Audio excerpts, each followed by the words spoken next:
está visitando, somos una iglesia que creemos que nosotros somos bendecidos para bendecir esta ciudad y este país. Le ruego el favor de que abra su Biblia en el libro de Hechos de los Apóstoles, la página 690 en las Biblias que disponemos, y que tenga toda la libertad de tomarlas para estudiarlas y leerlas aquí en la congregación. La página 690, Hechos capítulo 13. Hoy también le vamos a dar un descansito al libro de Daniel y van a ver un por qué, porque hoy es un día especial para nosotros en cuanto a las misiones. Página 690. El libro de los Hechos, mientras van buscando Hechos capítulo 13, relata los primeros años, más o menos los primeros 30 años de la iglesia de Jesucristo, después de que Él resucitó y ascendió y nos entregó a su Espíritu Santo para guiarnos. Son narraciones extraordinarias de lo que Dios hizo en respuesta a la oración de su pueblo. Lo impactan a uno muchísimo, porque no solo muestran la obra de Dios, sino cómo ha de ser la iglesia cuando obedece la palabra de Dios, y cómo enfrentaron toda suerte de situaciones, siempre siendo sorprendidos por el poder y el amor de Dios para su iglesia que camina en misión. Llegamos al capítulo 13 y leemos los versos 1 al 3, solo los versos 1 al 3. Entonces léalos usted primero y después voy a leerlos para el bien de todos. Lea usted allí en su Biblia, sale también en la pantalla. Solo 3 versitos serán lo que el Señor nos entrega hoy en su palabra.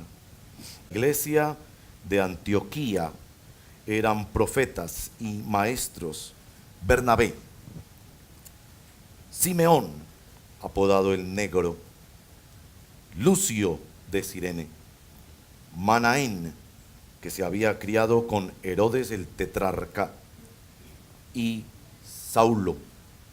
Mientras ayunaban y participaban en el culto al Señor, el Espíritu Santo dijo: apártenme ahora a Bernabé y a Saulo para el trabajo al que los he llamado. Así que después de ayunar, orar e imponerles las manos, los despidieron. Esta es la palabra del Señor para nosotros hoy.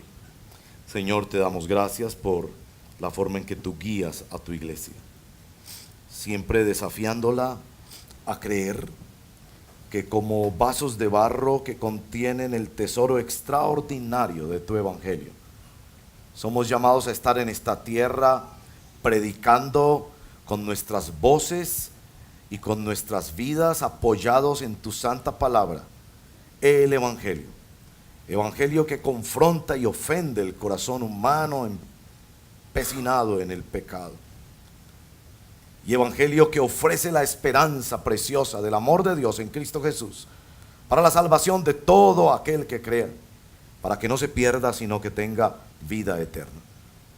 Ayúdanos a ser esa iglesia misionera. Te lo pedimos en el nombre de Jesús. Amén. Esta mañana hay 5 hermanos en las selvas del Chocó. Uno de ellos es miembro de nuestra congregación, José Fernando, más conocido como Panqui, junto con otros 4 hermanos que hacen parte de un ministerio que apoyamos desde nuestra iglesia también. Ellos han dedicado un mes de sus vidas, todos ellos profesionales, y están sirviéndole a una comunidad de indígenas colombianos que están allí en medio de esas realidades de la guerra y del abandono estatal, luchando con toda clase de situaciones, enfermedades y necesidades. Ellos han ido a servirles en el amor de Dios y ayudar como pueden en medio de las dificultades lingüísticas, para que ellos conozcan un poco más de la palabra del Señor y de la centralidad del evangelio. Esas cosas pasan en nuestra iglesia, nos emocionan, nos desafían, y como el día de hoy también nos asustan.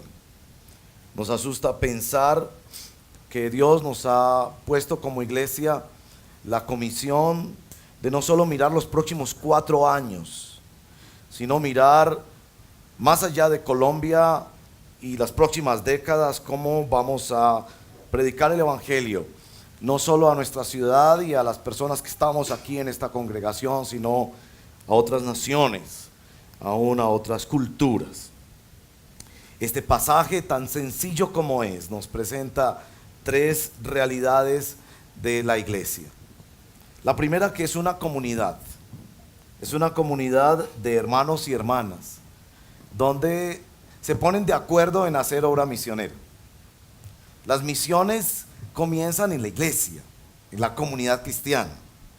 No son un asunto individual de un individuo que en su búsqueda personal descubrió la voluntad de Dios, sino de un individuo que en su búsqueda personal se sometió a una congregación cristiana, y esa congregación en comunidad, en segundo lugar, escucha la voz del Espíritu Santo. Esa es la segunda característica de este texto.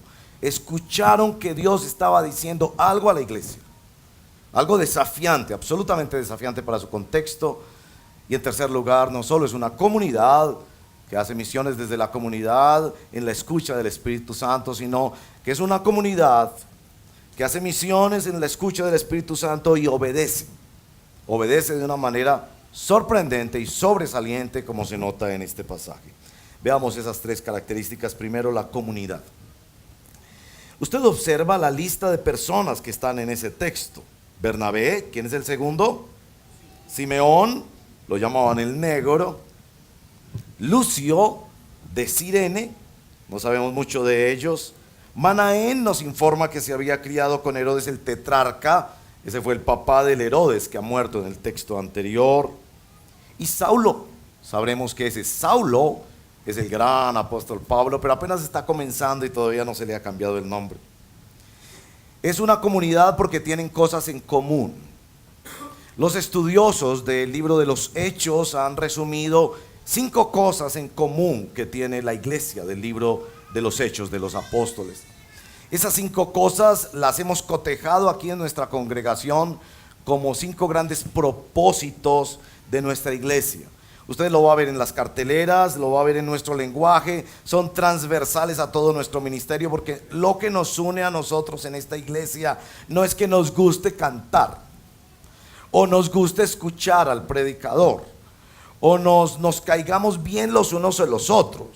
Lo que nos une a nosotros es un propósito y una misión que está construido en 5 grandes énfasis. Primero, nosotros celebramos las acciones redentoras de Dios. El libro de Hechos comienza así: Dios se manifestó en Cristo, lo tomó al cielo, dio el Espíritu Santo. Dios está en el trabajo de redimir hombres y mujeres, y nosotros adoramos a ese Dios redentor, le oramos a ese Dios redentor. La segunda característica del libro de los Hechos, ¿qué es lo que tiene esta comunidad en común? La comunidad de Antioquía y esta comunidad del redil del estadio, también es que nosotros comunicamos la palabra de Dios. Es claro en el libro de Hechos que ellos se esparcirían por toda la tierra para comunicar, para anunciar el evangelio. La tercera característica es tener comunión unos con otros. Sus relaciones eran muy importantes. El someterse a una congregación local, el ser parte del cuerpo de Cristo, el cumplir los unos a los otros, esos 125 mandamientos que hay en el Nuevo Testamento, que solo se pueden aplicar cuando eres parte de una comunidad, no cuando asistes a una iglesia, sino cuando te sometes a una iglesia para la misión. Esa es la comunión de los santos de la que nos habla tanto el Nuevo Testamento. La cuarta característica que se observa en Hechos y que estos hermanos la cultivaban es que necesitaban capacitarse en la palabra de Dios. Y una y otra vez uno nota en el libro de Hechos cómo ellos se corregían a la luz de la palabra de Dios, cómo estaban buscando mayor entendimiento de la palabra de Dios. El gran predicador Apolos, que era poderoso en palabra, tuvo que ser corregido conforme a la palabra de Dios, porque necesitamos permanentemente ser una escuela como la escuela bíblica que clausuramos hermosamente esta semana, terminando la temporada de estudio dentro de la iglesia. Y por último, comisionamos. La iglesia siempre es una plataforma de lanzamiento para servir desde la iglesia en el mundo, predicando la palabra de Dios y cumpliendo y sirviendo en el amor de Dios. Bueno, esto tenían en común, pero ¿cómo se había construido la comunidad de Antioquía? La comunidad de Antioquía se había construido por un asunto circunstancial.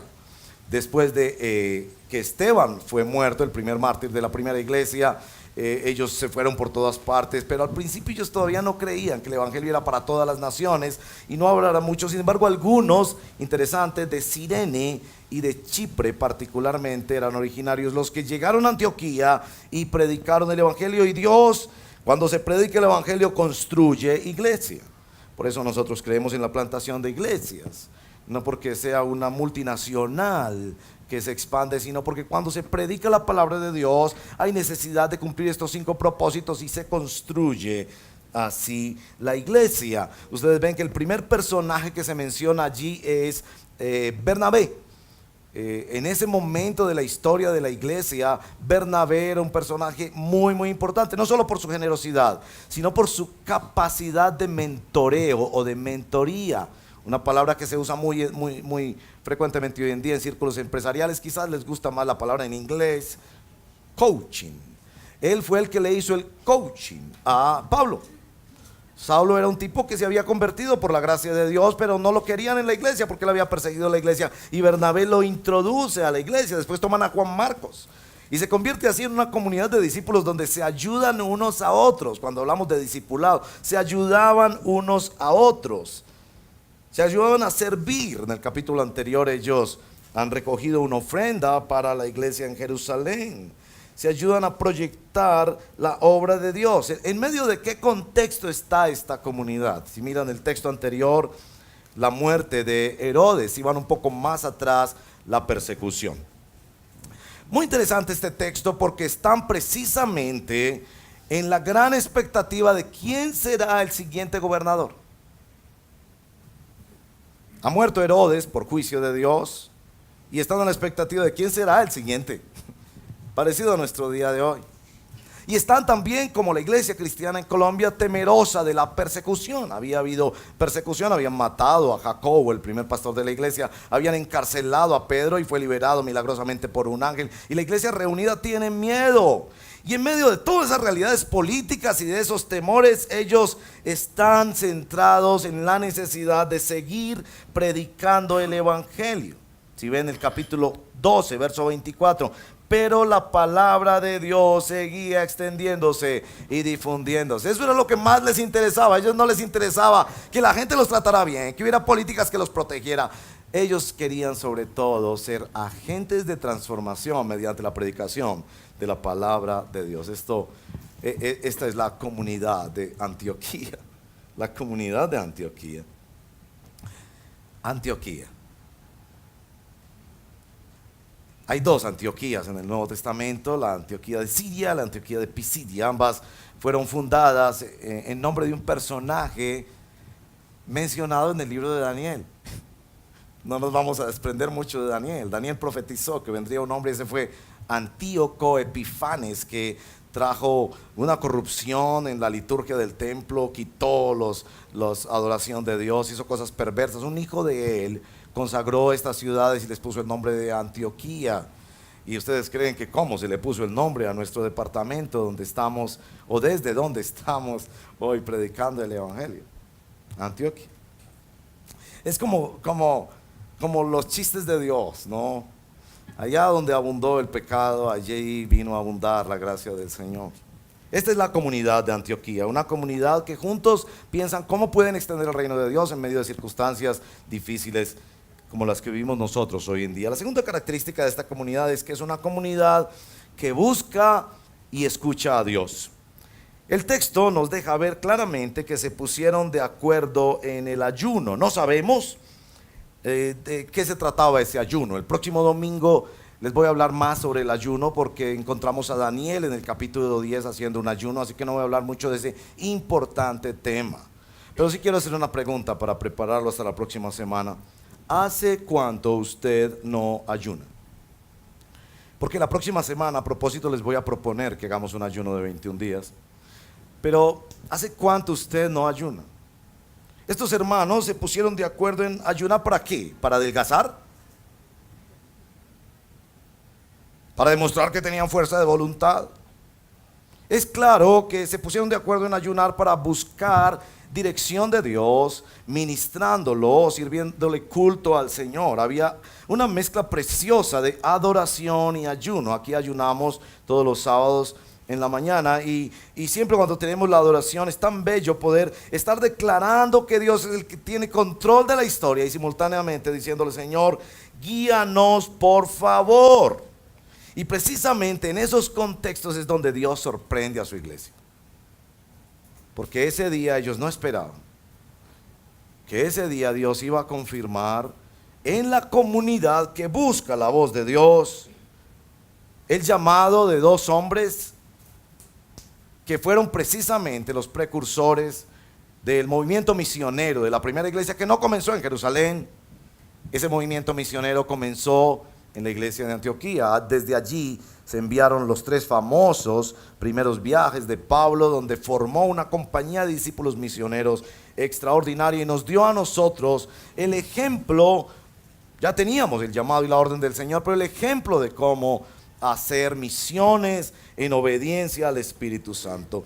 A esa comunidad que buscó y escuchó al Espíritu Santo, a esa comunidad Dios la sorprendió confirmando llamados ese día a las misiones. Y bueno, en tercer lugar, lo que más nos sorprende de este texto es que esta es una comunidad que busca dirección de Dios, escucha la palabra de Dios, pero también obedece, y obedece de manera inmediata. Miren por favor el verso número 3. De inmediato ellos pusieron en obra lo que el Señor les estaba diciendo. Y yo sé que este es un llamado para toda la iglesia, pero también, aun si usted nos visita hoy, cuando usted escucha a Dios que le habla en su santa palabra, obedézcalo de inmediato.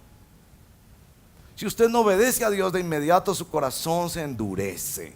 Cuando usted escuche la palabra de Dios, obedezca al Señor. Bueno, esa obediencia inmediata a mí personalmente como pastor me avergüenza. Si yo hubiera estado allí como uno de esos hermanos, escuchando la voz de Dios, yo hubiera empezado a poner aplazamientos. Démosles más formación teológica, revisemos un presupuesto, preguntemos a no sé quién y a no sé quién cómo les parece, busquemos más consejo. Pero descubrimos en nuestro texto de hoy que inmediatamente terminó ese tiempo de ayuno, de oración, impusieron las manos y ni siquiera les dejaron hacer maleta. Inmediatamente les dijeron: si Dios te llamó, manos a la obra. Vamos a la obra, de una, no tenemos que esperar. Y esto es ejemplar para nosotros como iglesia del Señor, que Dios te ha llamado a hacer cosas para su reino. Dios te ha dicho: sírveme en la obra, y tú estás esperando tu jubilación, esperando tener pagado el apartamento, terminada la carrera, el posgrado, tener hijos, qué sé yo. ¿Qué estás esperando para servir a Dios? Si Dios pone un fuego en tu corazón, si la iglesia lo confirma, si dijo el Espíritu claramente, ¿qué estamos esperando? Y hoy en particular estamos ante esa realidad, la realidad de la obediencia inmediata al Señor. Bueno, eran llamados a obedecer en lo conocido. Ellos sabían que había cosas que tenían que obedecer. Por ejemplo, era claro que el llamado era predicar el evangelio. Pablo no estaba llamado a sembrar al Mediterráneo de ONGs cristianas. Era claro que él tendría que ir a anunciar el evangelio. Lo sabemos por los textos anteriores. Ellos tenían claro que eran llamados a predicar el evangelio y a servir a la iglesia. En el texto anterior han recogido una ofrenda para los hermanos que están sufriendo. Era claro el mandato, pero también habían cosas desconocidas en su mandato. ¿Cómo lo pagaban? ¿Cómo lo hacían? De hecho, en el texto que sigue se encuentran teniendo que enfrentar oposición demoníaca y siendo respaldados extraordinariamente por Dios. ¿Por qué Dios no nos dice todo cuando nos llama a las misiones? Porque Dios quiere mostrar su poder y su respaldo a la iglesia. Eso es evidente en los textos que siguen. Y el poder más extraordinario, esto me emociona muchísimo en este texto, es el cambio de nombre de Pablo. Los llamaban Saulo y en las misiones Dios los llamó Pablo. Que la identidad del siervo de Dios es transformada en la misión. Que Dios lo restaura, lo respalda y lo sana cuando él obedece a cumplir el llamado de Dios. Y quizás tú estás esperando que Dios haga cosas en tu vida y en tu familia, y esas cosas van a pasar mientras vas obedeciendo a los llamados de Dios. Sí, es una obediencia donde está la tensión de la persecución y la tensión de la bendición. Eso acompañó el ministerio de Pablo y acompañará nuestro ministerio toda la vida. Habrá persecución, habrá dificultades, habrá escasez, habrá problemas, pero veremos la gloria de Dios y el respaldo y la bendición de Dios a su obra. No era fácil lo que estaba llamando Dios a sus siervos. Era algo que solo era posible con el respaldo de Dios.